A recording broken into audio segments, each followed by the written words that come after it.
안녕하세요, 디에디트 에디터 H입니다. 요즘 제일 핫한 키워드가 뭔지 아시죠? 바로 요렇게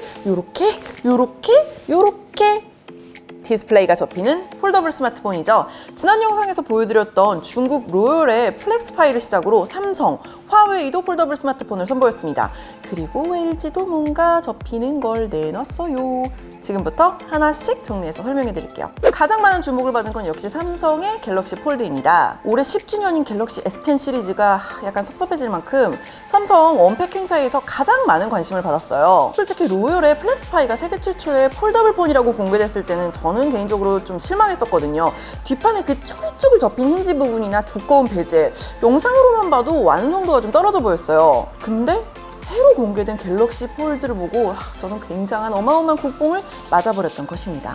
아니, 힌지 부분 마감을 너무 예쁘고 깔끔하게 했더라고요. 책을 접었다가 펼치듯이 이렇게 이루어지는 동작이 아주 매끄럽더라고요. 그리고 현재 공개된 다른 폴더블 폰들은 디스플레이 부분이 접었을 때 밖으로 노출되는 아웃폴드 형태인데 갤럭시 폴드는 접었을 때 화면이 안에 숨겨지는 인폴드 형태입니다. 어느 쪽이 더 편리할지는 제가 아직 판단하기 무리지만 기술적 난이도로 봤을 때는 갤럭시 폴드 같은 인폴드 형태가 더 구현하기 어렵다고 하네요. 화면이 안으로 감춰지니까 닫았을 때 디스플레이가 파손될 것 같은 그런 우려가 조금 더 적어지기도 하고요. 펼쳤을 때 화면 크기는 7.3인치입니다. 확실히 스마트폰 치고는 큼직한 화면이지만 아이패드 미니가 7.9인치였으니까 접었다가 펴는 디스플레이를 구현한 것 치고는 생각보다 좀 작은 편이 아닌가 싶어요.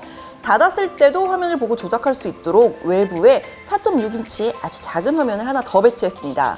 연결성이 인상적인데요. 바깥쪽 작은 디스플레이에서 구글 맵을 보다가 화면을 펼쳐서 보면 큰 화면에 방금 보던 지도 앱이 그대로 연결돼서 펼쳐집니다. 7.3인치 대화면을 활용하기 위해서 화면 안에서 3개 앱을 동시에 구현할 수 있는 멀티태스킹 기능도 지원합니다. 12기가 메모리에 512기가 내장 메모리를 탑재했고요. 가격은 1980달러로 책정되었습니다. 한국 돈으로 따지면은 220만 원 정도인데 저는 솔직히 비싸다고 생각하지 않았어요. 왜냐고요? 저는 접히지도 않는 198만 원짜리 아이폰 XS 맥스를 쓰고 있거든요. 갤럭시 폴드를 보고 나서 이거 대표님을 달달 볶고 지지고 볶아서 사달라고 졸라야겠다 이렇게 생각했어요. 리뷰하면 왠지 대박일 것 같았거든요. 근데 다른 게 또 나왔네요. 화웨이가 잇따라서 5G 폴더블 폰인 화웨이 메이트 X를 공개했습니다. 얘는 아까랑 정반대예요. 바깥쪽으로 접히기 때문에 접은 상태에서 양쪽 디스플레이가 모두 노출되는 형태죠.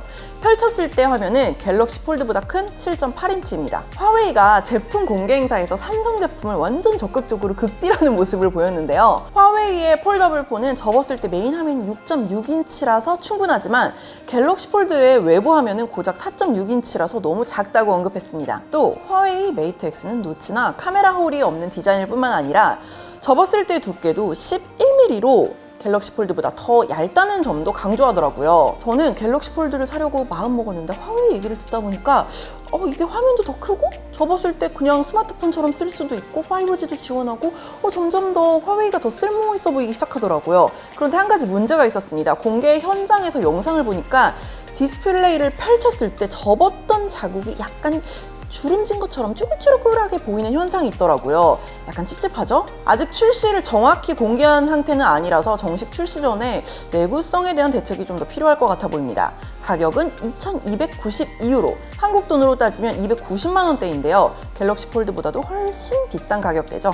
마지막으로 LG도 뭔가 썸띵 폴더블한 것을 공개했습니다. 신제품인 V50 신Q를 공개하며 결합해서 사용할 수 있는 LG 듀얼 스크린이라는 거를 공개했는데요. V50 신Q 자체는 화면 자체가 구부러지는 폴더블 폰이 아니라 그냥 스마트폰이에요. 근데 여기다가 스마트폰 커버처럼 듀얼 스크린을 이렇게 결합해서 끼우면 양옆에 듀얼 디스플레이가 되는 구조라는 거죠. 이렇게 연결한 두 개의 화면은 독립된 두 개의 스마트폰처럼 사용할 수 있습니다. 그러니까 한쪽 화면에서는 유튜브 영상을 보고 또 한쪽에서는 카톡을 쓰고, 게임할 때는 한쪽 화면을 게임 화면으로 쓰고 다른 한쪽은 게임 컨트롤러처럼 쓰고, 이 모습 때문에 사람들이 닌텐도 DS 시리즈가 아니냐는 우스갯소리를 하기도 했고요. 사실 V50 자체는 그냥 준수한 신형 스마트폰이라고 보시면 돼요. 아웃포커스 동영상 기능 같은 것도 흥미롭고요. 근데 전 세계가 폴더블 폰으로 난리가 난 이 시기에 디스플레이 두 개를 커버로 연결해서 접었다 폈다 쓸 수 있다고 발표를 했으니 졸지에 비웃음거리가 돼버린 거죠. 차라리 듀얼 스크린 자체를 너무 강조하지 말고 그냥 V50에 되게 재밌는 액세서리를 연결해서 사용할 수도 있다라고 소개했으면 좀 더 나았을 것 같아요.